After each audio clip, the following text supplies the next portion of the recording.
They're speaking up for the first time. These 6 undocumented migrants were hired by a construction firm promising to help them stay in France legally. Almost all of them worked on large hotels and office buildings for over 3 years, enough to qualify for a residency permit under a proposed new law. To avoid the extra cost of a soon-to-be legal workforce, their employer pressured them and several of their colleagues to resign. Employers that hire undocumented workers are worried that that source of labor will dry up.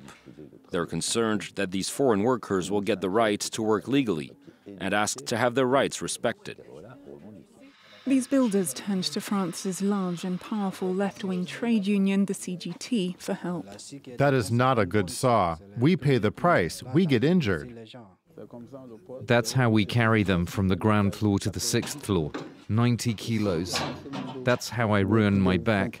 I lifted over 28 doors. After 2 days, I felt a pain here. It's over. This injury happened on the construction site. I was carrying something heavy and I tripped and I hurt myself. When you get injured on site, they tell you not to say that it happened on the job. You have to pay your own medical bills out of pocket.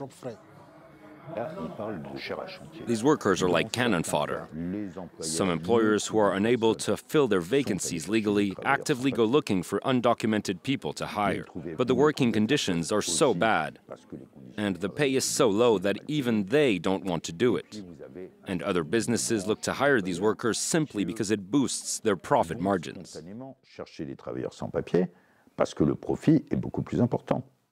Escaping abusive labour conditions is a high-stakes gamble.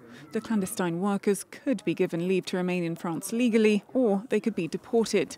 While some workers are hired using their real names, others must lease someone else's identity to the tune of several €100 a month.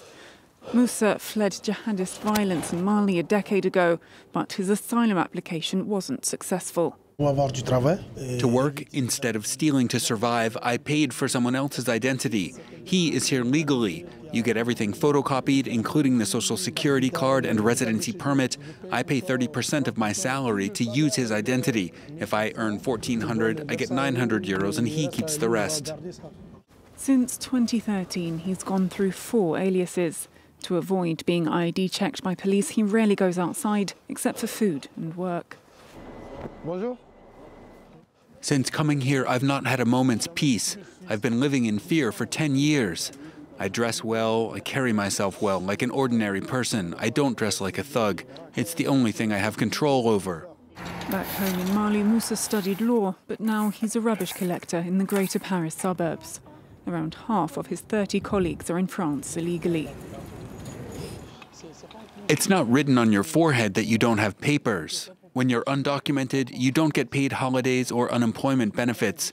You can work up to 10 hours a day. Employers see the advantages. You're always available for work, and they always need you to work. Because his pay slips and tax returns aren't in his name, he had to ask his employer for a certificate proving that he'd been working there for several years.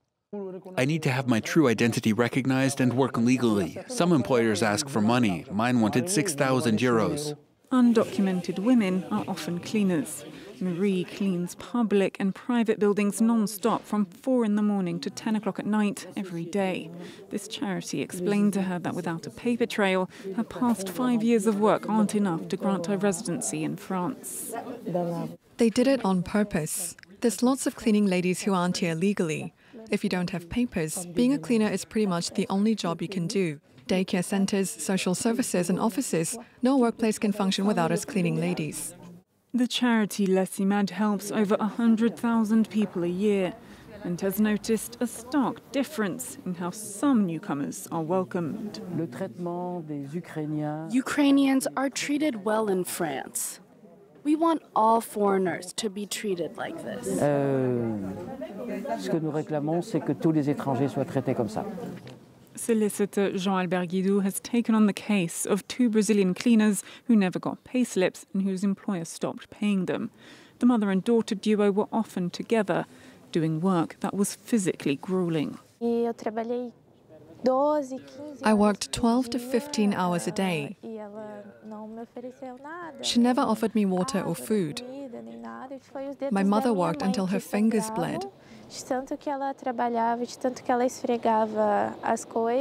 There were days when we couldn't buy food. When I arrived here, I didn't have winter clothes. I scavenged through rubbish bins to find some. It's very tough. We left our country for a better life, and instead, we went through hell. To get the work permit, unauthorized workers must be in industries with labor shortages, and not all jobs will count. The jobs that currently qualify are skilled work, but less skilled trades aren't mentioned. Woodworkers and unskilled construction workers aren't on the list. There's no shortage of cleaners, kitchen clerks, or dishwashers, so they aren't included either. The irony is, of course, that these people are migrant workers, and that's why there's no shortage. As many as 1 million people in France are undocumented workers, and local authorities currently have the power to grant or deny eligible workers legal right to remain in France at their discretion.